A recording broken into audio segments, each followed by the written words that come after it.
這一段歷史完美印證當年那句振聾發聩的論斷：封鎖吧，封锁10年8年，我們所有的問題都能自己解決。短短4分22秒，讓全球无数軍迷集體患上了同一種職業病，瘋狂的按暫停鍵。有人一帧一帧的看，有人直接把畫面放大800倍，有人甚至把窗外飞過去那团模糊的影子都建成了3维模型。导演估計做夢也沒想到，自己辛辛苦苦拍了4分鐘，真正封神的卻是最後那幾秒鐘。同志們，這叫什麼？這就叫真正的高手從來不把答案寫在試卷上，而是讓滿世界都開始研究題目。孙子兵法裡有句話：行兵之急，至於無形。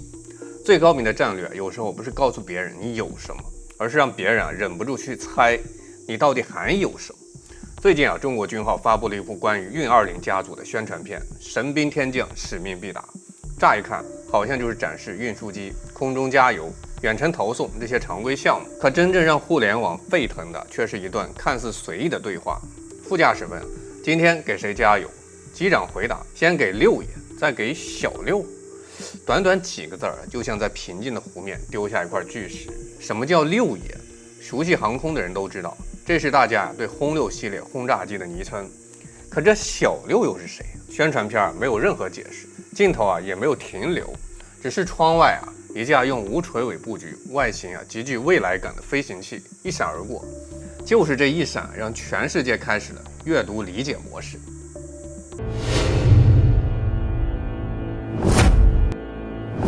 我是白方大肉，歡迎来到老友记。關鍵在於後半句，再加小六。話音未落，鏡頭迅速切到舷窗外，短短2秒，一閃而過一架無垂尾、無平尾的隱身飛行器。整體呈銀杏葉3角飞翼布局，機身背部隆起，全身線條極致流暢，沒有傳統5代機、4代機標誌性的垂直尾翼，科幻感拉滿。這一閃而過的畫面，搭配機長那句小六，就是官方含蓄釋放的核心信號。網上絕大多數視頻只會說這是殲36 6代機實錘了。今天咱換個視角，一款新型戰機能夠進入空中加油協同測試，意味着它已經走完原型機基礎試飛、超音速巡航、隱身性能、航電適配全部基礎科目。古代兵家有云：凡大軍遠征，必先解決糧草補給。諸葛亮北伐耗費數年打造木牛流馬，轉運軍糧，正是明白千里饋糧乃能持久作戰的底層邏輯。放到現代空戰裡，空中加油就是戰機的空中糧草通道。如果一款戰機僅僅停留在實驗室概念、PPT 圖紙，單純廠區試飛，根本不需要靠配套加油機協同訓練，只有定型進入實戰化測試，規劃遠洋長航程作戰任務的機型，才會同步匹配運油20開展軟管加油合練。這就推翻了西方防務觀察家此前10幾年的固有預判，他們篤定中國最多只能緊跟美國5代機路線，6代機至少要等到2035年才會出現原型機，2040年才具備空中測試條件。結果呢，現實啪啪打臉。網傳代號審判者，也就是殲36的國產6代機，2026年12月首架原型機完成公開亮相，2026年全年開展多輪密集試飛，如今直接配套運油20進行空中加油科目。再橫向對比大西洋彼岸的美國 NGAD 6代機項目，內部代號 F47， 美空軍公開規劃時間表，2027年才能完成原型機首飛，2030年代中期才能小規模列裝部隊，單機造價逼近3億美金，預算常年超支，項目多次暫停擱置。前段時間51區流出所謂神秘新機照片，海外媒體大肆炒作是美國6代機，可即便照片属實，它依舊停留在厂区靜態測試階段，連基礎升空試飛都沒有穩定完成，更談不上配套加油機開展協同訓練。歐洲2大聯合6代機項目更是堪稱大型搞笑現場，完美印證《道德經》所言：大國多貪，眾心難依，雖具百金，終難成事。第一個是法德西聯合 FCAS 未來空戰系統，總預算上千億歐元，達索與空客常年爭奪項目主導權。法國要求佔據80%研發份額，德國堅決反對，雙方談判數次破裂，德國甚至放出風聲考慮退出項目，另尋合作，整個項目隨時面臨全面擱淺的風險。第二個，印意日聯合 GCAP 6代機計劃，英國財政缺口巨大，原定研發撥款直接推進至2030年後，日本投入巨額資金卻拿不到核心技術共享。日方官員私下直言英國是幽靈盟友，滿心失望。三方資金分攤、技術分配矛盾無法調和，原定2035年列裝目標無限延期。簡單一句話總結反差：歐美多國抱團砸錢，連6代機原型機首飛遙遙無期。我們的6代機已經完成空中加油實戰科目測試，這就是六韜中所講：獨出獨入，莫敢攔截，兵之極也。再算一組硬核航程數據幫大家看懂小六的戰略威懾力。國產6代機自身內油航程超5000公里，搭配運油20軟管空中加油補給後，綜合作戰航程直接突破7000公里。放眼西太平洋廣袤空域，整個第2島鏈全部納入6代機常態化作戰範圍，能夠長時間制空巡航、隱蔽突防，不需要中途落地補給。很多網友會槓，宣傳片只是動畫特效，憑什麼認定是現役裝備測試？這裡給大家一個反證邏輯：空軍官方宣傳片有極其嚴格的內容審核標準，任何未進入測試階段、僅存在圖紙上的裝備絕對不會允許出現在官方發布的正片鏡頭中。這種半官宣式的彩蛋，是軍工體系成熟後循序漸進釋放實力的標準操作。再來說第2個顛覆痛點：運20徹底根治心臟病，渦扇20國產航發落地，打破數十年外部技術枷鎖。很多觀眾會忽略短片裡另一套鋪墊10年的主線。咱們的運20胖妞家族全面完成國產化迭代，徹底解決困擾空軍多年的航發短板。這是比6代機亮相更具備基礎戰略意義的突破，也是全網很少深挖的底層痛點。先回溯歷史痛點：早年運20基礎型號搭上涡扇18發動機，技術源頭追溯着俄制 D30KP2 航發，推力有限，涵道比小，油耗高，直接限制運20載重與航程。古人云：兵馬未動，糧草先行；戰車欲馳，輪軸必先堅固。航發就是大型運輸機的輪軸。動力短板一日不解決，全域戰略投送就是紙上談兵。過去幾十年，西方不斷封鎖航發核心技術，認定我們永遠無法自研大涵道比軍用渦扇發動機，這就是當年西方篤定我們造不出完整戰略空軍的核心底氣。本次宣傳片用大量特寫鏡頭，清晰展示全新運20B機型，發動機短艙、粗壯飽滿，直徑遠大於老舊渦扇18。這就是純國產渦扇20大涵道航發最直觀識別特徵。這款中國芯單台推力可達130至150千牛，相比老式發動機推力提升30%，涵道比大幅優化，兼顧強推力、低油耗2大優勢，一舉打通運20所有性能的瓶頸。還有性能數據直觀對比，載重突破，運20B最大載重提升至66噸，老式運20A 載重僅60噸出頭。99A 輕型主戰坦克、紅旗 9B 遠程防空導彈發射車、空降步兵戰車全部可以完整裝入貨艙，快速投送。航程飛躍，換裝渦扇20號，空載最大航程逼近9000公里，老式機型滿載航程僅7800公里，本土起飛無需中途落地補給，可直達非洲、歐洲大部分地區，真正具備跨洲際全域投送能力。還有徹底去外部依賴，從發動機葉片、高溫合金材料到整機裝配，全產業鏈國產自主，再也不用受制於他國航發工藝，徹底擊碎西方數十年技術封鎖的圖謀。短片裡還有一個耐人尋味的昏暗機艙鏡頭，地面人員操作帶有彈道導彈輪廓的裝備。各路軍事博主結合貨艙尺寸解讀，運20B貨艙長20米，寬4米，高4米。東風15短程彈道導彈全長9.1米，彈筋1米，起飛重量僅6.2噸，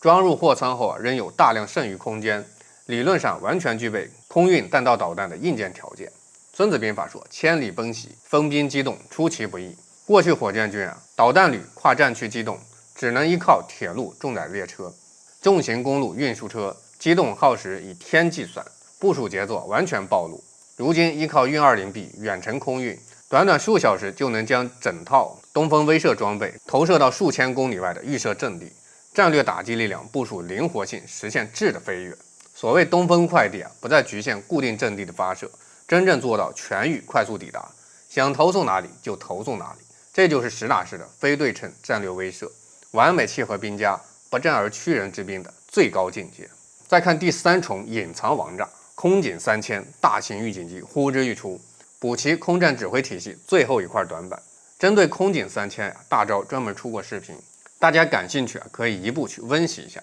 很多觀眾刷完整支短片，只會盯着6代機彩蛋，直接忽視一閃而過的運20平台預警機鏡頭。這是第3個普通人看不到的核心重磅信息，也是整套空戰體系的大腦。宣傳片旁白一句該有的都會有，搭配機背搭載原數字相控陣雷達的運20衍生機型，直接實錘網傳空警3000新一代重型預警機項目基本定型。咱們結合2款現役預警機的短板，就能看懂空警3000劃時代的代際跨越。這也是全球軍事分析機構重點關注的突破。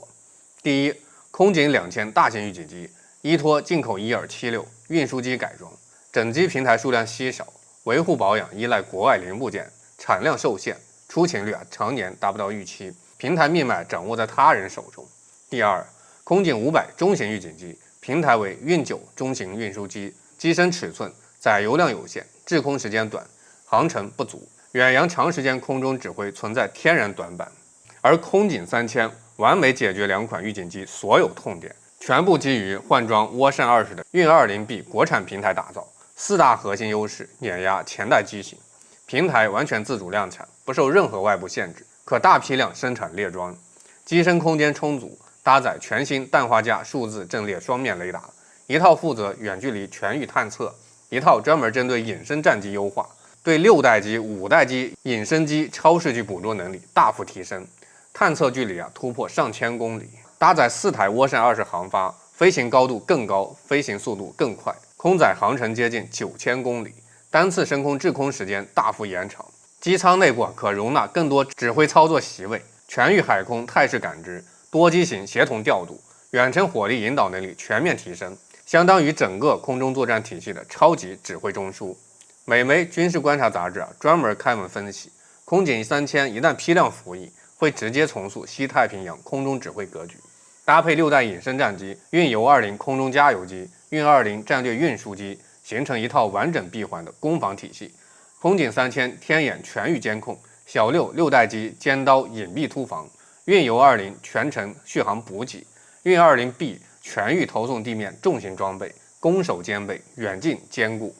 易經有言：一陽一陰之謂道，胡陽不生，獨陰不長。單獨一款先進戰鬥機無法形成戰略優勢，只有配套預警、加油、運輸完整體系協同，才能形成碾壓對手的綜合戰力。這也是我們跟歐美6代機研發最本質的差距。歐美各國普遍只聚焦單一戰機研發，配套加油機、預警機，後勤投送平台各自割裂，進度脫節。我們同步推進整套空戰體系研發，運20家族4大機型並行落地，布局遠見，高下立判。梳理完整支宣傳片的3層核心突破：6代機成型配套加油體系，運20B 突破航發動力瓶頸，空警3000補齊空中指揮短板，我們就能串聯起運20 10年、航空工業30年完整逆襲脈絡。這一段歷史完美印證當年那句振聾發聵的論斷：封鎖吧，封鎖10年8年，我們所有的問題都能自己解決。30年前，我們大型遠程運輸機幾乎空白，只能依靠少量進口1276，戰略投送能力近乎歸零。銀河號事件的屈辱歷歷在目。當年西方軍工界達成統一定論，中國人造不出大型軍用運輸機，搞不定大航道航空發動機，我們無法自主研發隱身戰機。航空領域我們永遠只能跟在西方身後模仿追趕。30年後的今天運20系列總產量突破100架，年產20架以上，完整家族譜系成型。基礎運輸型運20，換裝中國新的運20B，空中奶媽運油20A，即將批量服役的空警3000預警機，4大機型各司其職，覆蓋全域投送、空中加油、遠程預警全部戰略需求。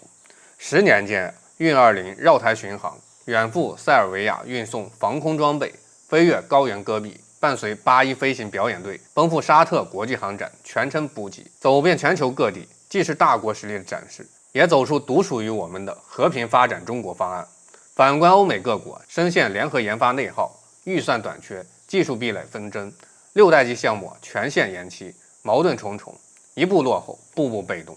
道德經講：千里之行，始於足下；9層之台，起於壘土。我們航空工業沒有捷徑，幾十年隱姓埋名的科研工作者默默攻堅，從材料、機床、航電發動機一點點突破封鎖，厚積薄發，完成跨越發展。從過去全方位追趕西方，到如今6代機賽道領跑全球，西方再也無法拉開代差優勢，甚至整體進度被我們大幅甩開。很多粉絲會有一個核心疑問，也是大钊必須給出的解決方案。這套完整戰略空軍體系對普通人、對國家長遠安全到底意味着什麼？我分2層給大家講透。第一層，國土安全层面，實現全域主動防禦，杜絕被動受制於人。過去遠距離國土防禦存在航程、投送、預警多重短板，敵方遠程戰機、艦艇可遠距離施壓。如今依托運20家族6代機完整體系，第2島鏈以內空域實現常態化可控，戰略威懾裝備快速機動部署，真正做到《孫子兵法》所言：無事其不攻，事無有所不可攻也。擁有讓對手不敢輕易挑戰的硬實力。第2層長遠發展層面，全產業鏈自主可控，掌握發展主動權。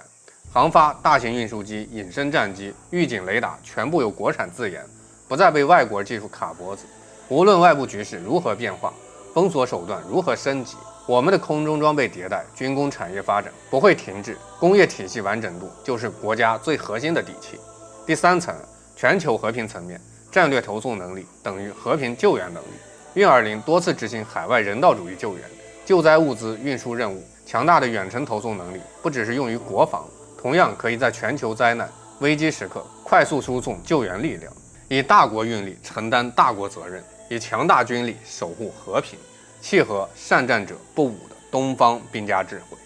有人說這只是一段宣傳片的彩蛋，但我想说，這哪裡是彩蛋？這是中國航空30年臥薪嘗膽、破局突圍的終極答卷。道德經說反者道之動，弱者道之用。曾經西方以技術封鎖為強，想把我們鎖死在航空低端賽道，認定我們終身只能仰望，只能追趕。